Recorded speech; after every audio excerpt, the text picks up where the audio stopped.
got a segment called Down to Business. And in Down to Business, we just talk just a little bit more specifics about your business. So you are in LA, right? Yeah. Yes. Awesome. Love it. And you've got one right now, looking at maybe getting another one potentially. And you've been in for a couple years now. Talk to me. What does it cost to do laundry in Koreatown? Well, we had there's a funny story behind that too, but we were able to raise prices significantly due to upgrading the facility and adding new equipment. And then as I don't know how many of your listeners know about this, but Southern California, or California in general, got hit with a gas crunch in January that was just insane. Insane. My gas bill more than doubled, as most people did.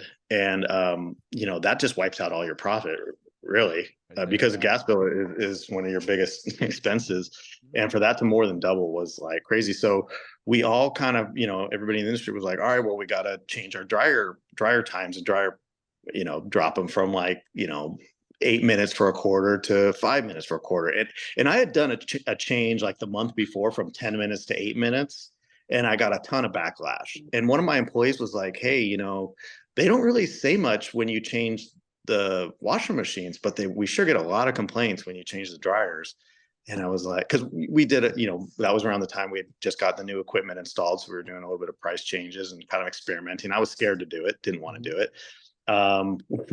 When that gas bill hit, I was like, got to do it. And so we jumped the washer prices 25%, that's huge. And I felt terrible having to do it, but we had to regain that. And so luckily now, as things have calmed down, we were able to, find a nice even number that still worked. We didn't lose hardly any customers. When I say customers, I measure it through capacity, just a simple formula on turns per day times the capacity of that machine. So, I'm doing X amount of pounds per week in my laundromat. We didn't lose that many pounds per week, but we increased our revenue by 25%, which was great. And then once the prices on the gas came down, we were able to refine and adjust and make some fine-tuned adjustments. And now we're cruising right around I think my 80 pounders are about 950 and my 20 pounders are at 350. 40 pounders are about, I think, 575.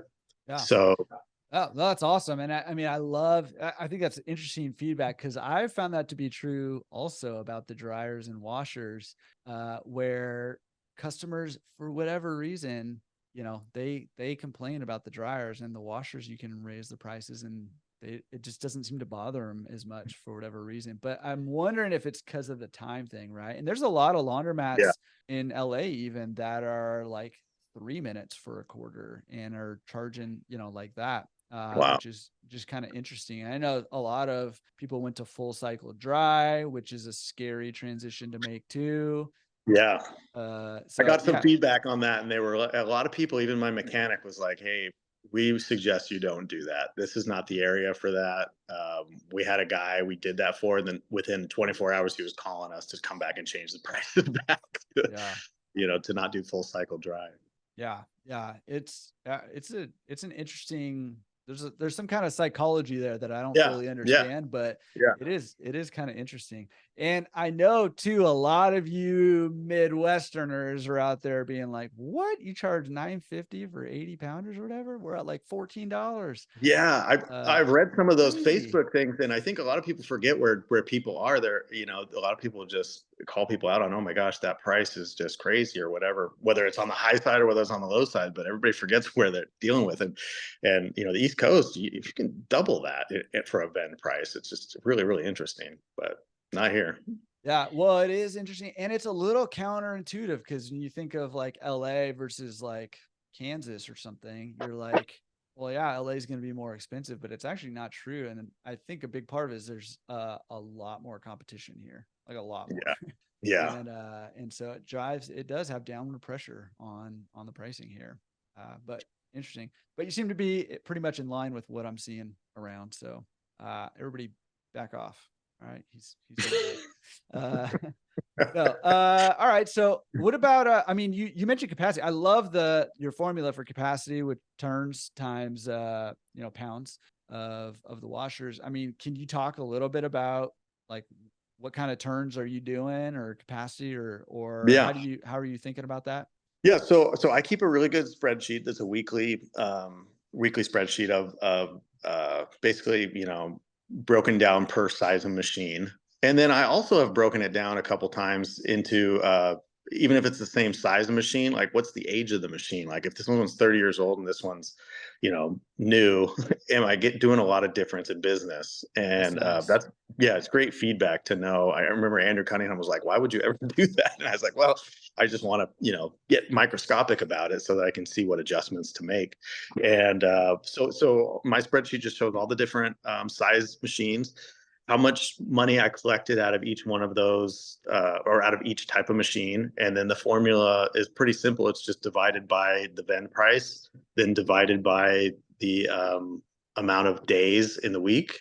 And that comes up with my turns per day. So I can see all the different turns per day. And then I average that all the way, on a far right column to my average turns per day. I'll tell you, I know that I'm not up to optimum efficiency because you probably want to have all your machines right around the same turns per day. But I have like a huge variation of turns per day. And it's kind of true to, my 80 pounders are very popular. I should have more of those. We do a high amount of turns per day on those. I have 20 pounders and I only have 4 of them because I didn't really think anybody would ever want them. So I only bought 4 when I took out the top loaders. And you wouldn't believe how many turns per day those are getting. I mean, it's just like unreal. And it's way above what the other ones are getting. Again, it's kind of that psychology thing. I don't know if people just see like the cheaper price, so they want to do it. And I don't mind that. I think a lot of people are like, oh, you got to get bigger machines in there. You can want to force people to bigger machines because you're going to make more money on bigger machines. But really, my lower machines, I make more money per pound. So there's a little bit more profit in the smaller size machines than the bulk machines. They're getting a bit better deal. The customer is on the bulk machine, which should be designed that way. But for me, the owner, I don't mind them using the 20 pounders all day long. If they want to split up their load and not do a 60 pounder and do 3 20 pounders, guess what? I just made a little bit more money, So